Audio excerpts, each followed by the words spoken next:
देखिए, मैं उत्तर प्रदेश शासन का बहुत बहुत धन्यवाद देना चाहती हूँ कि उन्होंने हम मेरे पत्र पे जो है उस शो को जो है उचित एक्शन लिया।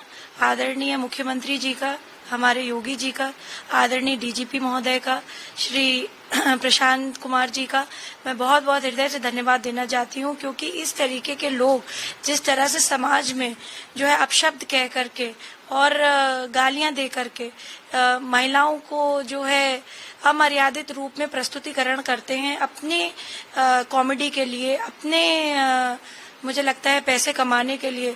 तो देखिए, महिलाओं को मेरा करबद्ध निवेदन है कि कोई गाली का पात्र नहीं है, किसी अपशब्द का पात्र नहीं है, किसी अमर्यादित टिप्पणी का पार्ट नहीं है। वो इस रिसोर्सफुल पॉपुलेशन का एक हिस्सा है और उनको ये बात समझनी चाहिए कि वह स्वयं भी एक नारी की उत्पत्ति है। तो इस तरीके की बात करना मुझे नहीं लगता था उचित है। और पुनः पुनः मैं ये समझती हूँ कि उत्तर प्रदेश के मुखिया श्री योगी जी ने जो ये डायरेक्शंस दिए हैं पूरे शासन को, आदरणीय डीजीपी महोदय ने जो शासन को एनओसी नहीं दी उस शो को, मैं बहुत बहुत धन्यवाद करती हूँ। ये बहुत बड़ा मैसेज गया है, पूरे देश में इस चीज की चर्चा है। और किसी भी तरीके से लखनऊ जैसी भूमि पर जो तहजीब की भूमि रही है, जो सभ्यता की भूमि रही है, इसको लक्ष्मण का नगरी कहा गया है।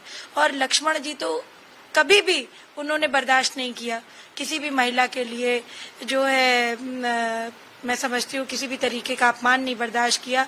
यहाँ तक कि उन्होंने उस महिला के ऊपर भी जो है ना उनका नाक काटने का काम किया जिस महिला ने उनकी माता जैसी सीता माँ को जो है अपशब्द कहे थे।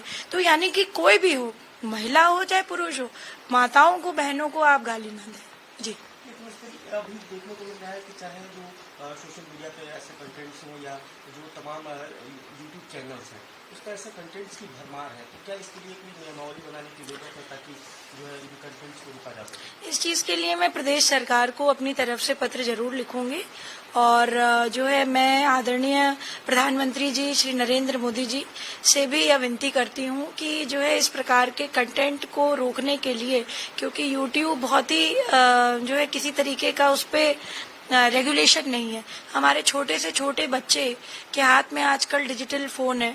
ये सब प्रधानमंत्री जी की देन है, क्योंकि हम डिजिटल इंडिया की बात कर रहे हैं। हर व्यक्ति के पास फोन है और जो है यूट्यूब एक ऐसा माध्यम है जिसपे हर चीज बहुत आसानी से अवेलेबल हो जाती है। इस तरीके का कंटेंट की व्यूइंग के लिए मुझे लगता है रेगुलराइज करने की आवश्यकता है और यूट्यूब को भी मैं लिखूंगी कि भाई इस तरीके के कंटेंट यहाँ नहीं करने चाहिए।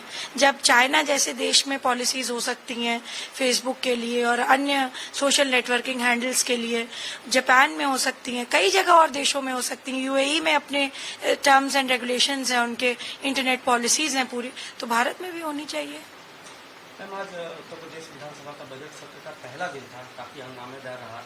राज्यपाल आनंदीबेन पटेल अभिभाषण दे रही थी, उस समय भी विपक्ष ने खूब जोरदार हंगामा बोला, खूब स्लोगन्स किए, जिसकी वजह से उनको बीच में ही अपने भाषण में। मैं समझती हूँ, देखिए महामहिम जो गवर्नर महोदय हैं श्रीमती आनंदीबेन पटेल जी, वो बहुत ही सम्मानित और गरिमामय पोस्ट पर हैं और उत्तर प्रदेश का गवर्नर अगर किसी भी तरीके से कोई भी बात अपनी सत्र में शुरुआत में रखना चाहे तो विपक्ष को भी उसकी बात सुननी चाहिए थी।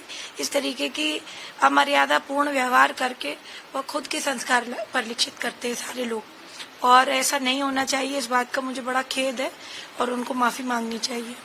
मैम, आज जो है विधानसभा में 5 क्षेत्रीय भाषाओं को भी इंट्रोड्यूस किया गया ताकि जो सदस्य जो कि बाकी भाषाओं में कंफर्टेबल ना हो वो अपनी क्षेत्रीय भाषाओं में अपनी बात रख सकेंगे, लेकिन इसका भी विपक्ष ने जोरदार विरोध किया। ये वही बात मैं कहूंगी कि पहले जब खुद मांगते थे तो ये सही बात थी।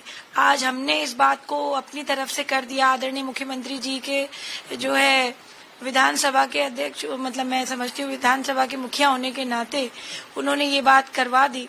बीजेपी का जो रूल चल रहा है वो सभी का साथ सबका विकास है, प्रधानमंत्री जी का मार्गदर्शन है और सारी क्षेत्रीय भाषाओं को जो है पहले यही विपक्षी करते थे कि भाई इस बोली में क्यों नहीं है, उस बोली में क्यों नहीं है, हमारा कैंडिडेट आएगा, हमारा विधायक महोदय आएगा तो कैसे बोलेगा या बोलेंगी। तो इस प्रकार की जो बातें हैं, मैं समझती हूँ कि बीजेपी पार्टी ही ऐसी है कि हमारे यहाँ पे सबका साथ सबका विकास का जो एक एजेंडा है, हम उसको सिर्फ कहते नहीं है, करके दिखाते हैं। और आज इस बात का ये सबूत है, ये प्रमाण है कि 5 जो है क्षेत्रीय भाषाओं को विधानसभा में बोलने के लिए ऑफिशियल तरीके से घोषित कर दिया गया है।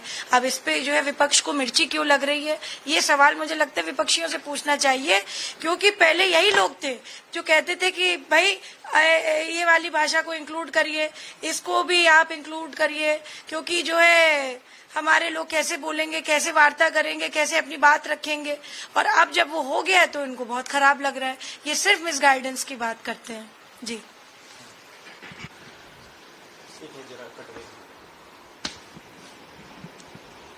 आप अपना नंबर तो ले लीजिए, वो वाला सेव कर लीजिए। हाँ मैम, ये मैं बोलने ही वाला था कि